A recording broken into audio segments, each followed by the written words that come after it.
juicio y crucifixión. Mateo capítulo 24, verso 11. Jesús fue llevado delante del gobernador y éste lo interrogó: ¿eres tú el rey de los judíos? Vean la pregunta que hace un gobernador gentil. ¿Eres tú el rey de los judíos? Mateo se conoce como el evangelio donde tiene un objetivo. El objetivo del evangelio de Mateo es mostrar que Jesús es el Mesías, el rey de los judíos. Pero si usted hace un análisis de esa frase, rey de los judíos, se va a sorprender quiénes son los que dicen en Mateo esa frase. La primera vez que aparece está en el capítulo 2, verso 2. Resulta ser que aparecen unos reyes magos, unos magos de Oriente. Aparecen en Jerusalén y preguntan: ¿dónde está el rey de los judíos? Hemos visto su estrella porque ha nacido y venimos de Oriente y venimos a adorarlo. Gentiles que no eran parte del pueblo de Dios preguntan por el rey de los judíos. Si usted lee el verso 3, Jerusalén se estremeció, no le gustó. La otra vez que aparece es en este capítulo, donde otro gentil pregunta: ¿eres tú el rey de los judíos? Próximamente en el versículo 29, el versículo 11 y el versículo 29, van a ser los soldados romanos quien dice: salve, oh rey de los judíos. Y la última vez que aparece esa frase es en la cruz, con un letrero encima de Jesús que dice: este es Jesús, el rey de los judíos. O sea que todas las veces en Mateo que aparece la frase rey de los judíos, ningún judío lo ha declarado. Ninguno. Y Mateo es el evangelio para mostrar a los judíos que Jesús es el Mesías. Y los que menos declaran que Jesús es el Mesías y rey son los judíos. Eso me parece una gran paradoja, una gran contradicción. Que aquí Jesús vino al pueblo de Dios. Los judíos eran el pueblo de Dios. Vino a cumplir las promesas dadas a sus antepasados.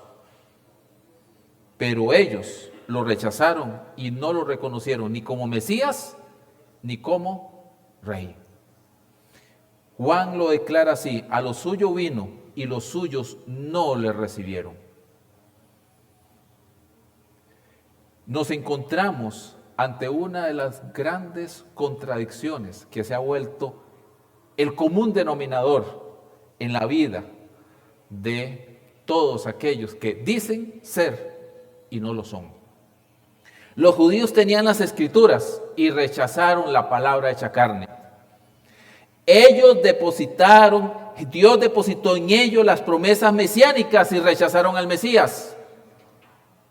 Ellos se llenaban de orgullo diciendo: somos el pueblo de Dios, y despreciaron al deseado de las naciones y lo mandaron a morir. Conocer el evangelio no es lo mismo que vivir por el evangelio. Participar de una liturgia cúltica no es un sustituto de una profunda relación con Dios diariamente. Tener una herencia de fe, mis padres, mi abuelo, mi tío, mi primo son cristianos, no elimina el hecho de que debo nacer de nuevo. Mis queridos hermanos, necesitamos reenfocarnos sobre lo que significa ser un verdadero discípulo de Jesús. Y si todavía usted tiene un poco de duda que esa realidad del pueblo de Israel de los judíos del primer siglo dista de nosotros, permítame indicarle y mostrarle los números y que me diga usted si nuestra realidad realmente no anda muy diferente de esto.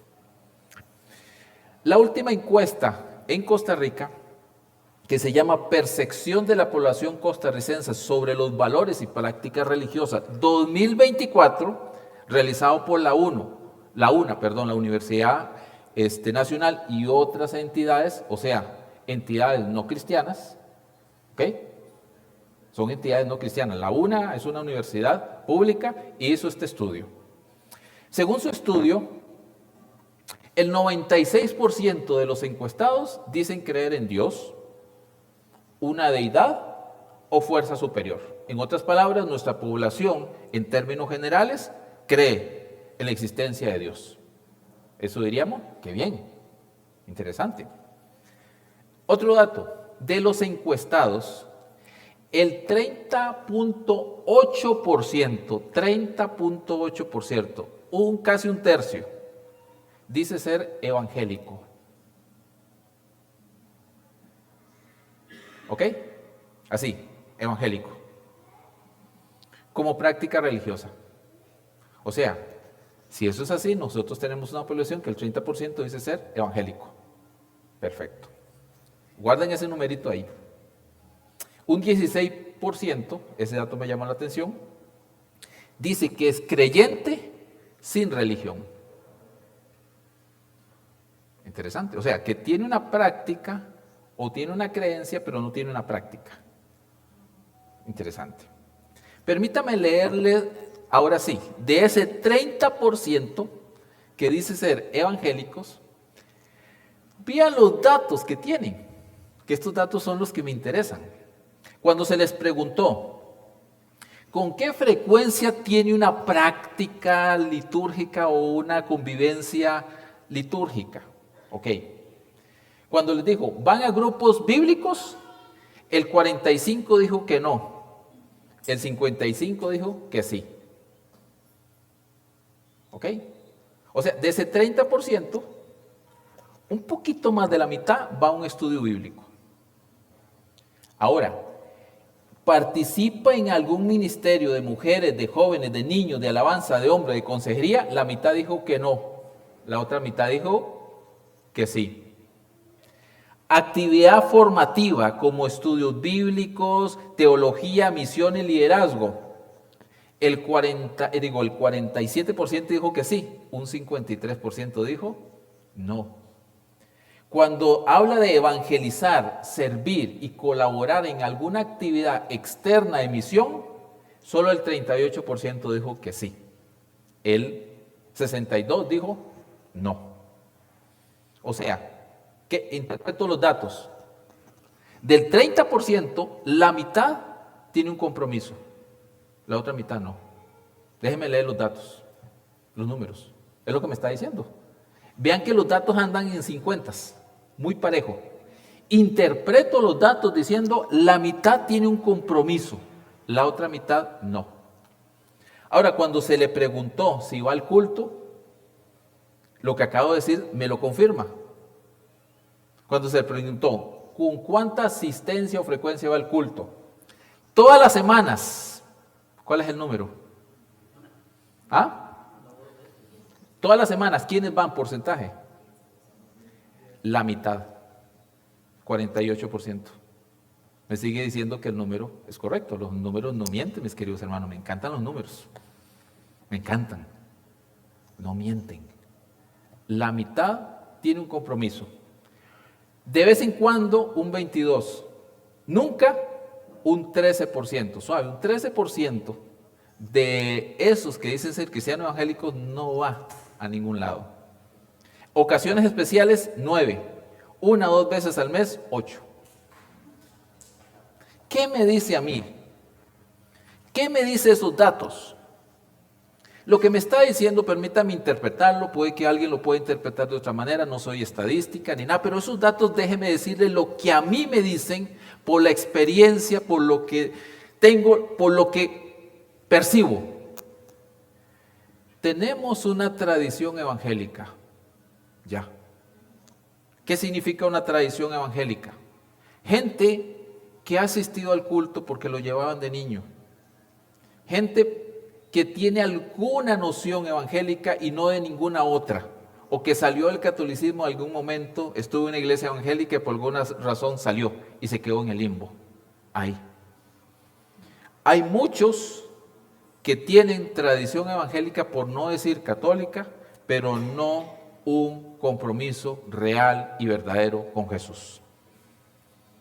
Definitivamente no tenemos un compromiso activo de crecer en el Evangelio.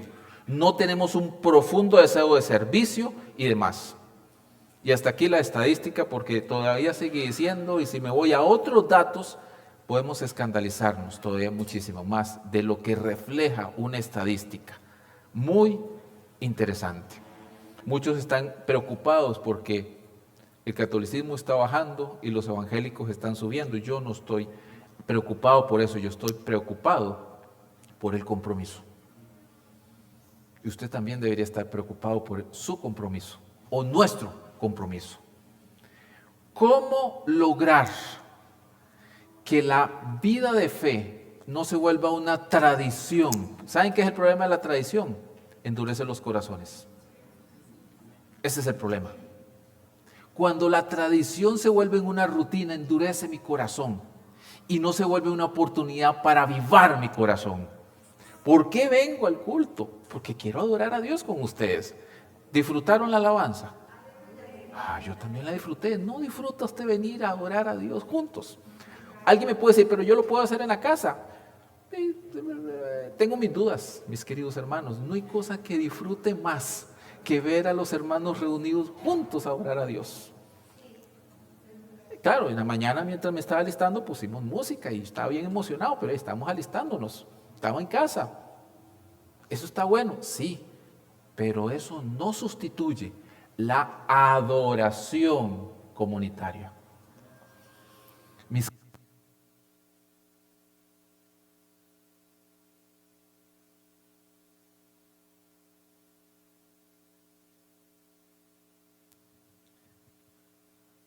Nosotros disfrutamos un destello de la eternidad. Mientras adoramos a otro, recordaba algunos momentos de experiencia propia donde he estado con un montón de gente de otros pueblos, de otras naciones adorando a Dios. Y aún eso no es nada con lo que significará la adoración en la eternidad. Así que, ¿por qué vamos a sustituirla? La oración comunitaria los domingos. La necesitamos. El punto es compromiso. Y usted dirá, ¿y por qué estamos viendo de esto? ¿Qué tiene que ver con lo que está sucediendo en el Evangelio? Ese es el punto. ¿Será que Cristo murió en la cruz por ese 30% de los cuales la mitad no tiene compromiso? Ese es el tipo de cristianismo por el cual Él dio su vida en la cruz. ¿Será así como hoy debemos vivir? Las grandes preguntas que surgen alrededor de su sacrificio es en términos de cómo esto nos afecta en nuestra vida y cómo debo vivir. Así que yo les reto a ir a ver lo que está pasando aquí, lo que se describe en este evangelio, y a partir de ahí hacernos las preguntas hoy.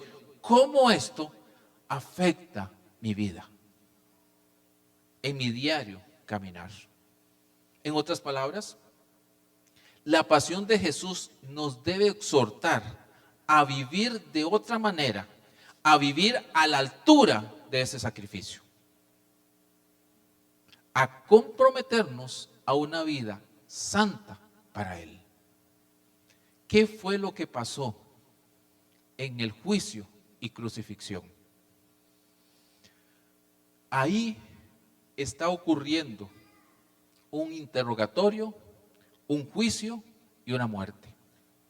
Y todos dirán, sí, ahí a Jesús se le juzgó, ahí a Jesús se le interrogó y ahí a Jesús se le sentenció a muerte. Permítame decirle que no. Eso no es cierto. Parece, pero no es así. tenemos que hacernos la pregunta, realmente en el interrogatorio, ¿quién está siendo interrogado? En el juicio, ¿quién realmente está siendo juzgado? Y en la ejecución, ¿quién fue condenado? Esa es la pregunta que tenemos que hacernos. Y en el proceso, ¿cómo eso nos afecta a nosotros hoy? Así que con esas tres preguntas, vayamos al texto y preguntémonos en el interrogatorio, ¿quién es interrogado? Verso 11 al 14. Ya leímos el verso 11. Jesús es llevado ante Pilato y éste le interroga, ¿eres tú el rey de los judíos? Jesús contesta con un rotundo, sí, tú lo has dicho. Y Jesús se calló. Al ser acusado por los principales sacerdotes y ancianos, nada respondió. Entonces Pilato le dijo, ¿no oyes cuántas cosas testifican contra ti? Jesús no le respondió ni una sola palabra a las preguntas, por lo que el gobernador estaba asombrado. Cuando Herodes le pregunta, ¿eres tú el rey? La palabra que aparece ahí como rey es una palabra muy curiosa, sumamente curiosa. En griego es basileus, que significa un cimiento de poder, un soberano, un rey. O sea que él está diciendo, ¿eres tú el cimiento de poder? ¿Eres tú el soberano? ¿Eres tú el rey? Y Jesús dice, sí, tú lo has dicho. No lo he dicho yo, tú lo has dicho. Y se calla. Es fascinante cómo solo los paganos gentiles le hacen esa pregunta a Jesús, le reconocen como soberano. Ahí estaban los gentiles, pero solo ellos le dicen, ¿eres tú el soberano? Mientras que los soldados, los magistrados, la corte en plena y el Sanedrín escuchó la respuesta. Todos los que estaban ahí, porque no estaba solo Jesús con Pilato. Había más gente. Ahí estaban los sacerdotes, ahí estaban los jefes, líderes religiosos, y escucharon la respuesta de Jesús. Sí, mis queridos hermanos, yo me pongo a pensar, a ninguno de ellos le cayó la peseta diciendo, suave, ¿qué está pasando aquí? ¿Cómo se atreve este a decir que es el Mesías? ¿O es un mentiroso? ¿O sí es cierto? Todos ellos saben su historial, lo oyeron hacer milagro, escucharon todo lo que había pasado, lo oyeron predicar y aún así dijeron, mátale. Conocían las escrituras. Si alguno de ellos tenía la capacidad de entender lo que estaba pasando, se hubiera acordado de lo que dijo Nicodemo. Pero ninguno de ellos logró entender. Su tradición los tenía endurecidos. Porque hicieron de su tradición su Dios. Ese es el problema de la tradición. Cuando la tradición se eleva por sobre las escrituras. Cuando la tradición se eleva por sobre Dios. Ese es el problema. La tradición en sí misma no es mala. No. Una tradición, un culto como este es una tradición. Nosotros tenemos por tradición celebrar el culto los domingos de 10 de la mañana. Eso es una tradición y decimos sí, amén, y lo seguiremos haciendo hasta que el Señor nos indique. ¿Verdad que sí? Pero jamás vamos a poner esta actividad por sobre encima de Dios y las escrituras. Jamás. Jamás de los jamases. Dios y su palabra está primero. Ellos colocaron su tradición por sobre encima de todo. Y por lo tanto, no reconocieron a Jesús como el Mesías. Así que fueron ellos los que lo acusaron. Y aún así, me encanta que Jesús nunca siguió su juego. Jesús no se sometió a ningún juicio porque realmente Él no estaba siendo juzgado. Los únicos que estaban siendo juzgados eran ellos. Su silencio lo delata. ¿Por qué Jesús iba a seguirle su juego cuando Él era inocente, y todos lo sabían. Realmente Pilato desconfiaba de estos hombres. Y si usted lee las escrituras, Pilato quería exonerarlo, liberarlo. ¿Por qué? Dos razones principalmente. Una es que desconfiaba de esta gente.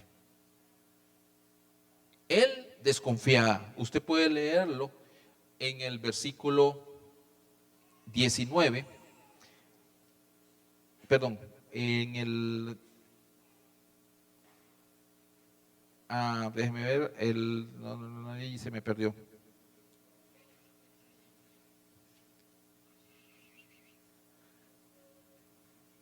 Ahorita lo leemos más adelante. Pilato sabía que por envidia lo habían traído. Él sabía que por envidia ellos lo habían traído. Esa es la primera razón. Sabía muy claramente que lo habían traído ahí, no porque fuera culpable, sino porque no lo querían. La otra razón tiene que ver, usted lo puede leer ahí en el verso 19, es porque su señora, su esposa, el verso 18, ahí está, porque él sabía que lo habían entregado por envidia, verso 18.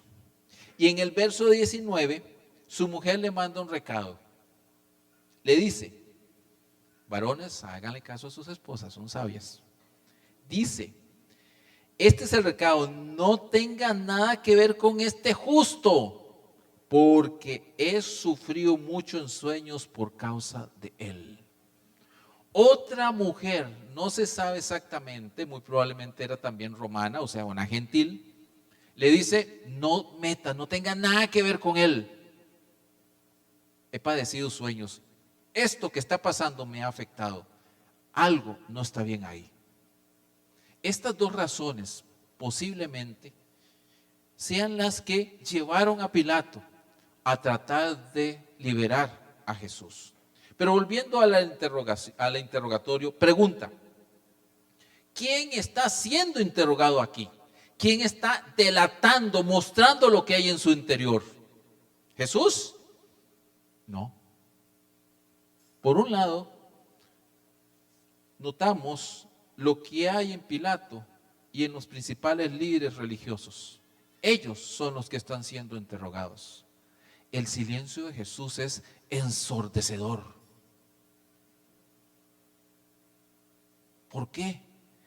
Porque estos líderes religiosos mostraron su envidia, su odio hacia Jesús. Mostraron que lo llevaron ahí porque lo detestaban y no querían saber nada de él. Mostraron lo que había en su interior. Y en el interrogatorio lo dijeron todo.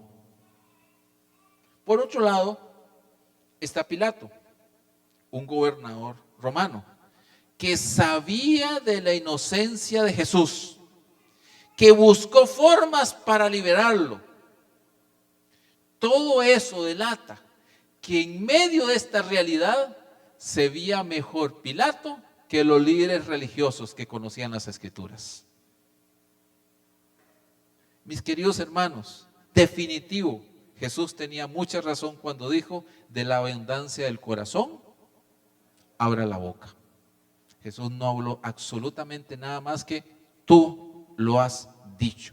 Fue suficiente para que los líderes religiosos dijeran todo lo que había en su corazón y desparramaran odio y rencor, diciendo quiénes eran ellos y también Pilato.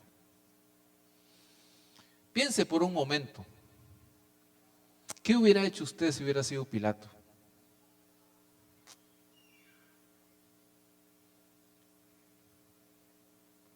Si usted lo une con los otros relatos, realmente es más sorprendente. No tengo el tiempo para unirlo con los otros relatos, pero vemos que en algún momento el mismo Pilato no solo llegó a asombro, sino a decir, ¿delante de quién estoy? Mis queridos hermanos, estar delante de la presencia de Dios delata lo profundo de nuestros corazones, lo secreto y aquello que no mostramos absolutamente a nadie. La gran pregunta es, ¿cómo vamos a actuar? ¿Actuaremos como los líderes religiosos? Con orgullo, envidia, diciendo, qué bueno que soy yo, Señor, deberías darme 100 en todo. O como el gobernador, preguntando, Jesús, ¿eres tu rey? O permítame cambiar la pregunta y actualizarla. Delante del Señor harías esta pregunta: ¿es Jesús el rey de mi vida? Aunque Pilato preguntó, ¿eres tú el rey de los judíos? Permítame traerla hoy y devolvérsela a usted. ¿Es Jesús el rey de tu vida? Estar delante de Dios es que seamos interrogados por Dios. ¿Es Dios el rey soberano, absoluto de tu vida y de todo lo que tienes? Mis queridos hermanos, Jesús nunca fue interrogado.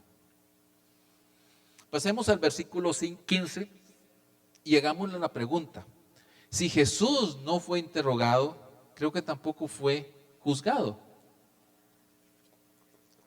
Veamos entonces quién es juzgado en este episodio. Permítame ir leyendo e ir avanzando un poquito con los acontecimientos que está pasando acá. Verso 15. Ahí me voy a saltar algunos versículos y avanzar por un asunto de tiempo, pero yo sé que usted va a tener el marco suficiente para poder irlo a leer con más tranquilidad. Verso 15. Ahora bien, en cada fiesta el gobernador acostumbraba a soltar un preso al pueblo, el que ellos quisieran. Por cierto, esta costumbre también la tenemos hoy, aunque no es tan así, pero creo que aquí en Costa Rica, no sé si pero sí lo he escuchado en Estados Unidos, que el presidente tiene el poder de indultar, es el término técnico legal, a un prisionero, indultarlo, o sea, liberarlo. ¿También, verdad? Ah, perfecto, gracias. No estaba tan seguro de aquí a Costa Rica. Entonces, el presidente tiene la facultad de indultar a un preso y liberarlo. Aquí es más o menos así, pero básicamente era por elección. Se trae un preso y ¿lo quieren? No, ok, ¿lo quieren? No, por aplausos. Pero parece una competencia esa de aplausos. Vamos a ver quién quiere de estos criminales, cuál es el más malo o cuál es el menos malo. No sé cómo era el asunto, pero el pueblo elegía y lo liberaban. El gobernador lo indultaba. Así que aprovechando ese poder que tenía este gobernador, decidió decir, bueno, voy a hacerlo, así libero a Jesús, porque él pensaba que los principales sacerdotes y líderes lo llevaron por envidia, pero si el pueblo decía que lo liberaran, pues lo liberaba. En razonamiento de Pilato, bueno, Jesús es muy popular, el pueblo lo va a querer, ha hecho milagros, o sea, él era muy claro de lo que estaba haciendo Jesús. Él sabía muy bien, era un político muy astuto. Pónganle atención a eso. Así que entonces decide hacer eso y se busca a un preso famoso, dice mi versión. No sé, en mi versión es la Nueva Biblia de los Hispanos, no sé en el caso de la Reina Valero. El mío dice un preso famoso. También lo dice, perfecto. Llamado Barrabás. Fama contra fama. Y lo pone al pueblo. Así que reunió el pueblo y lo dijo lo siguiente: ¿a quién quieres que le suelten? ¿A Barrabás o a Jesús? Llamado el Cristo. Recuerden que la palabra Cristo es ungido. Y es un término que se aplicaba al Mesías. O sea que él les dice, ¿quieren que le suelte a Jesús el ungido? Ojo. Él está diciendo, un pagano, un gentil, le está diciendo al pueblo de Israel, aquí está el ungido de Jehová. Ojo, es cierto que nuestras versiones tal vez no parecen así, pero tenemos que meternos en ese contexto y entender esas palabras. ¿Qué es lo que él está diciendo? Diciéndole, a él deben escoger. ¿Ok? Sigo leyendo. Verso 18. Porque sabía que los líderes religiosos lo habían traído por envidia. Ya leímos que la doña le mandó a dar un recadito, verso 19, diciendo no te metas con este justo. Dice el término justo y está en mayúscula, indicando alguna propiedad divina en Jesús. Verso 20. Pero, recuerden que cuando en la Biblia hay un pero en una narrativa hay que ponerle atención. Porque todo iba en sentido de que Pilato iba a lograr su fin, muy astutamente liberar a Jesús. Pero los principales sacerdotes y los ancianos persuadieron a las multitudes. No hay cosa más terrible que una multitud de borregos tontos. La democracia no siempre tiene la razón. Aquí se evidencia.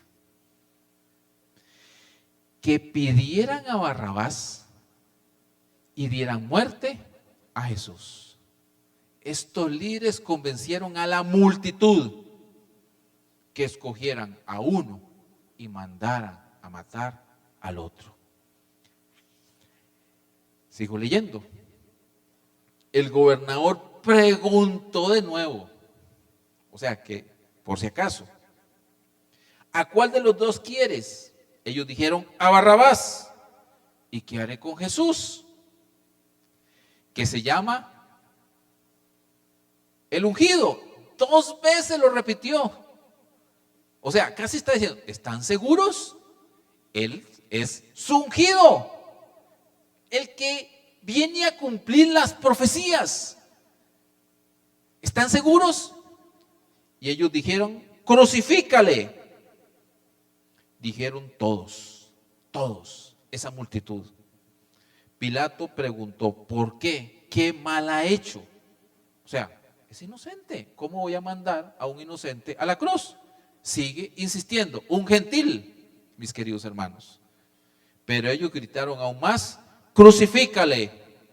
Verso 24, viendo Pilato que no conseguía nada, sino que más bien estaba formando un tumulto, y aquí aparece esa famosa frase, tomó agua, se lavó las manos delante de la multitud, diciendo, soy inocente de la sangre de este justo.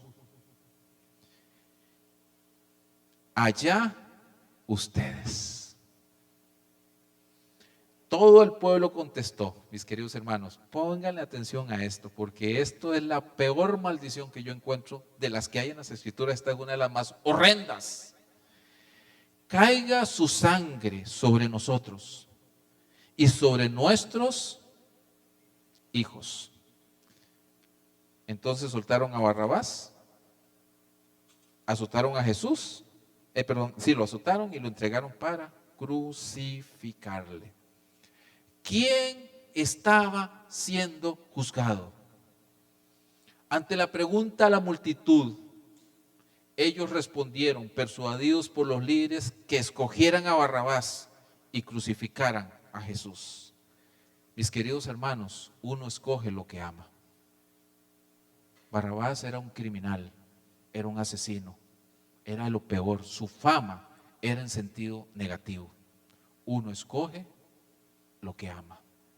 El pueblo de Dios, el pueblo escogido, el pueblo de Judá, los judíos, los depositarios de la ley, los que decían que eran los santos de Dios, escogieron a un criminal y mandaron a Jesús a la muerte. ¿Quién está siendo juzgado? No Jesús. Realmente Pilato, por un lado, es juzgado porque va de su responsabilidad. Él nunca, en ningún momento, asumió la responsabilidad de decir, yo por qué voy a mandar a morir a un inocente. Sobre él caía la responsabilidad de la justicia de esa época, y aunque deficiente, se podía hacer. Él prefirió lavarse las manos, asumir su posición, enviar a un inocente a la cruz, porque eso le favorecía. Así calmaba a la multitud y más adelante podía recibir favores políticos. Pilato es juzgado por ser un irresponsable ante la verdadera justicia. Pilato es juzgado por lavarse las manos y Pilato es recordado por eso. No es mi responsabilidad, sí lo era. y no la asumió. Por otro lado, tenemos a la multitud, incluyendo a los líderes religiosos de su época, que sin el menor discernimiento de lo que estaba pasando, asumió la culpa de la crucifixión sobre ellos y sobre sus hijos. Y por lo tanto ellos prefirieron la maldición de Dios que al bendito de Dios. Y ellos asumieron la culpa y formalmente rechazaron al Mesías. Y a partir de ahí se quebró el pueblo de Dios. Ya ellos no fueron más y nunca lo serán el pueblo de Dios. Israel nunca más va a ser el pueblo de Dios. ¿Por qué? Porque ahora somos nosotros. Sobre lo que la sangre de Cristo cayó y nos salvó, sobre ellos cayó la maldición. Y usted dice, ¿en serio? Sí. Lo que ellos dijeron en ese momento, su sangre sea sobre nosotros y sobre nuestros hijos, mis queridos hermanos, sí se cumplió. Jerusalén en el año 70 fue arrasada por el general Tito con sus tropas. Según los historiadores, en una noche murieron más de 1,5 millones de personas masacrados por los romanos. El frenesí de odio, de sangre, de rencor y de muerte era atroz. Jerusalén fue destruida, el templo fue arrasado. Solo hoy hay un vestigio que se conoce como el Muro de los Lamentos. Nunca más volverá a levantarse. ¿Por qué? Porque ya no es necesario eso.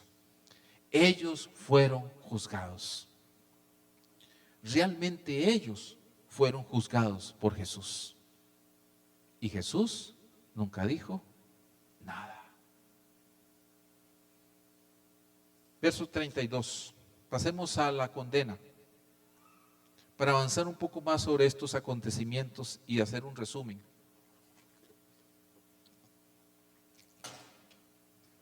Si ellos fueron juzgados, la gran pregunta es, ¿quién fue condenado? ¿Será realmente Jesús el condenado? Verso 32.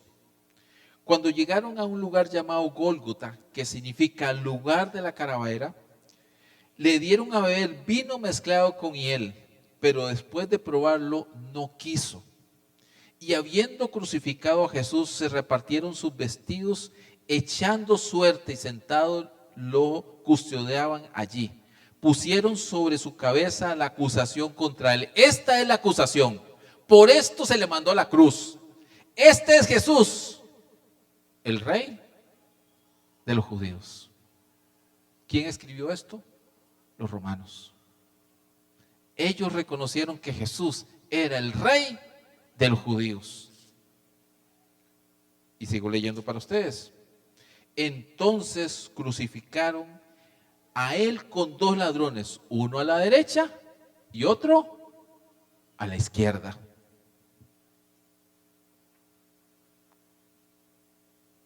Los que estaban ahí lo injuriaban, meneando la cabeza, diciendo: tú que destruyes el templo y en 3 días lo reconstruyes, sálvate a ti mismo. Si tú eres el Hijo de Dios, desciende de esa cruz. De igual manera los sacerdotes, junto con los escribas, los ancianos, se burlaban de él diciendo: a otro salvó, a él mismo no puede salvarse. Rey de Israel es, que baje ahora de la cruz y creeremos en él. En Dios confía que le libre ahora si él lo quiere, porque había dicho: yo soy hijo de Dios. Y de la misma forma lo injuriaban los ladrones que estaban crucificados con él. La crucifixión se dio a las 9 de la mañana, la 3ª hora del día, y Jesús murió a las 3 de la tarde, la 9ª hora del día, según Juan y según Marcos. Eso significa que estuvo ahí 6 horas. 6 horas de agonía, 6 horas de dolor, 6 horas de burlas. Y es interesante porque los judíos de esa época no aprobaban la crucifixión. No la aprobaban. Ellos la consideraban como un método de tortura y castigo usado por el Imperio Romano que los ofendía, y por eso los romanos lo usaban. Pero cuando era con Jesús, ahí sí lo aceptaron. Ahí sí lo aceptaron y lo mandaron a la crucifixión. Quienes decidieron mandarlo ahí eran el pueblo. Los romanos no lo hubieran mandado porque su crimen o su acusación no merecía la muerte. No lo merecía. Por eso Pilato lo mandó a azotar. Eso era suficiente. Para él era suficiente. Ya ahí se terminó todo. La crucifixión era reservado para aquellos líderes religiosos y políticos que se oponían a Roma o contra criminales violentos contra el Imperio Romano. Jesús no cumplía ningún requisito prácticamente de ese caso. Y ellos lo mandaron a la cruz. Mis queridos hermanos, los insultos vinieron de todos. Estos insultos, si se me permite decirlo, nos recuerda las tentaciones de Jesús. Estos eran iguales en esencia. ¿Por qué? Porque prácticamente le estaban diciendo a Jesús: tú dices que esta es tu relación con Dios, pruébalo. Es lo que Satanás estaba diciéndole en la tentación. Si eres el Hijo de Dios, convierte estas piedras en pan. Si tienes una profunda relación con Dios, tírate, que Él te va a salvar. Si realmente eres el Hijo de Dios, y aquí la tenemos exactamente en esencia, la misma tentación. Pero esta vez, por los líderes religiosos, por los que pasaban por ahí, el pueblo, que había dicho crucifícale, o sea, por su pueblo. A los suyos vinos y los suyos se burlaron de él. Permítame traducirlo y adaptarlo a este momento. Ellos se burlaron. En Dios confía, que Dios lo libere. Si es el Hijo de Dios, si tú dices que eres, demuéstralo. Pero Jesús se negó completamente, al igual que se negó a tomar este vino mezclado con hiel, que era un tipo de sedante, que lo que iba a hacer era hacer más tolerable el dolor. Se negó a tomarlo. ¿Por qué? Porque él ya había decidido tomar el trago amargo de la cruz y hacer la voluntad de su Padre. Él ya lo había dicho antes: mi comida, mi bebida, mi vida es hacer la voluntad del Padre, en vida y en muerte. Jesús asumió esa posición por los resultados que iban a pasar. Y permítame entonces preguntar en esta realidad: ¿quién es condenado? En la condena de Jesús es condenado el pecado. Hace muchos años, siglos diría yo, un puritano, un teólogo del siglo XVII, escribió un libro. Él se llamaba John Owen. Escribió un libro que su título es un trabalengua, pero es extraordinario. El libro se llama, permítame decírselo y 2 veces para que usted lo procese. El libro se llama La muerte de la muerte en la muerte de Jesús. Lo vuelvo a decir, procéselo, porque yo la primera vez que lo leí, yo dije: espérate para ver cómo es el asunto. ¿De qué me está hablando? La muerte de la muerte en la muerte de Jesús. Quien realmente es condenado en la condena de Jesús es el pecado, es Satanás y es el mundo, no Jesús. Aunque en apariencia Él fue mandado a la cruz, su obra en la cruz era para condenar el pecado. Permítame leer una frase de ese libro que le acabo de citar. Él escribió, hablando de la muerte en la muerte de Jesús: elimina la culpa del pecado, logra el perdón y la absolución, redimiéndonos de su poder, del poder de la muerte, de la maldición de la muerte y de la ira que nos correspondía. Todo eso lo logró Jesús, cuando en la muerte de Jesús nos dio vida a nosotros.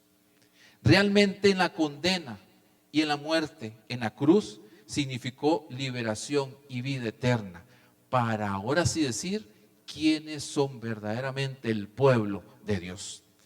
Satanás, el pecado y el mundo fueron condenados en la condena de Jesús, no Jesús, mis queridos hermanos. Permítame cerrar con algunas reflexiones sobre esto.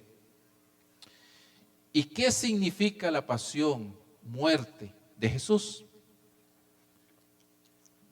Obviamente no hemos terminado la serie, todavía tenemos 2 más que avanzar con este tiempo de Semana Santa, o teóricamente Cuaresma, antes de Semana Santa. Pero ¿cómo podemos nosotros celebrar este tiempo de Semana Santa? Permítame hacer algunas reflexiones. En este caso, la primera es, he tenido muchos dilemas personales cuando escucho Semana Mayor o Semana de la Reflexión, no sé otros términos, porque me hago la pregunta, ¿reflexión en qué? Porque me dicen, Semana de la Reflexión, ajá, ¿en qué? ¿En qué voy a reflexionar? Sí, está bien, reflexione, ajá, ¿en qué? Reflexione en el bonito árbol que está al frente de su casa. Reflexione en el desayuno que usted se comió. En la empanada de chiverre, esta época tan ricas con cafecito, reflexionen en eso. Mis queridos hermanos, esa es la reflexión que hay que hacer. O en el bizcochito, o en la playa, o en el asado que me gusta hacer en Semana Santa y que a algunos no les encanta. ¿En qué debemos reflexionar? Es la pregunta que yo tengo. Para esta época de Semana Santa hay películas muy interesantes y buenas. Yo tengo mi lista, series muy interesantes, clásicos, hay vacaciones, aleluya, procesiones y actividades litúrgicas, ¿sí o no, verdad? Pero la gran pregunta es, ¿será que todo eso no es una actualización de lo que pasó en el siglo I? Una multitud que viendo al Mesías lo rechazó, diríamos hoy, viendo películas de Jesús, no viven ni adoran a Jesús. Es la más grande contradicción. Gente que ve cosas de Semana Santa de Jesús y de lo que hizo, y dice, uy, cómo me duele lo que pasó con Jesús, qué bárbaro. Pero Él pagó ese precio para darte vida. ¿Por qué no te rindes a Él? Es la gran pregunta que yo tengo, o que me hago cuando veo eso. ¿Cómo podemos rechazar a Jesús viéndolo? ¿Cómo conociendo las Escrituras, como lo hicieron los líderes, condenaron a un inocente? ¿Cómo un gobernador, sabiendo que no debía mandarlo a la cruz, sabiendo quién era, lo condenó? No lo hicieron por ignorancia, mis queridos hermanos. Lo hicieron por su dureza de corazón. La dureza del corazón que viene por la tradición, por el pecado y la arrogancia, nos hace ciegos y sordos ante Dios. Y si usted y yo debemos reflexionar en esta Semana Santa, permítame decirle qué es y cómo debemos celebrar la Semana Santa y dejar que las Escrituras nos respondan esa pregunta. ¿Cómo celebrar la Semana Santa? Así dice la Biblia que debemos hacerlo. Puesto los ojos en Jesús, el autor y consumador de la fe, el cual por el gozo puesto delante de él, sufrió la cruz, menospreció lo oprobio y se sentó a la diestra de Dios Padre. Haya pues en ustedes esta misma actitud que también hubo en Cristo, el cual, aunque existía en forma de Dios, no se consideró el ser igual a Dios como algo a cual aferrarse, sino que se despojó de sí mismo tomando forma de siervo, haciendo semejante a los hombres, y hallándose en forma de hombre, se humilló a sí mismo, haciéndose obediente hasta la muerte y muerte de cruz. Humillación, humildad, adoración, reconocimiento de que solo Dios es el único que es Señor de tu vida. Así se vive la Semana Santa. Y ahora sí, ¿quién realmente fue interrogado? ¿Quién fue juzgado y condenado? Esa pregunta sigue resonando hoy. Me parece que todo ser humano debe contestarla. Todo ser humano. Y solo hay dos formas de respuesta. La primera es colocar mi nombre ahí. ¿Quién es interrogado? ¿Quién es condenado? ¿Y quién es juzgado y condenado? Yo. Si yo pongo mi nombre delante de esa respuesta, entonces tendré que enfrentarme a la ira de Dios. Tendré que ser juzgado por mis pecados y tendré que recibir la condena eterna. Pero si la respuesta que yo doy es Jesús, porque yo rendí mi vida a Jesús, porque reconocí que Jesús es el Señor de mi vida, el único Redentor, y creo que por lo que Él padeció, por lo que Él sufrió, por su obra en la cruz, yo tengo perdón de pecados y vida eterna, entonces soy liberado de la ira y la maldición de Dios y por lo tanto podré enfrentarme al rostro de un Dios amoroso, quien dice: buen siervo fiel, en lo poco has sido fiel, en lo mucho te pondré. Entra al gozo de tu Señor.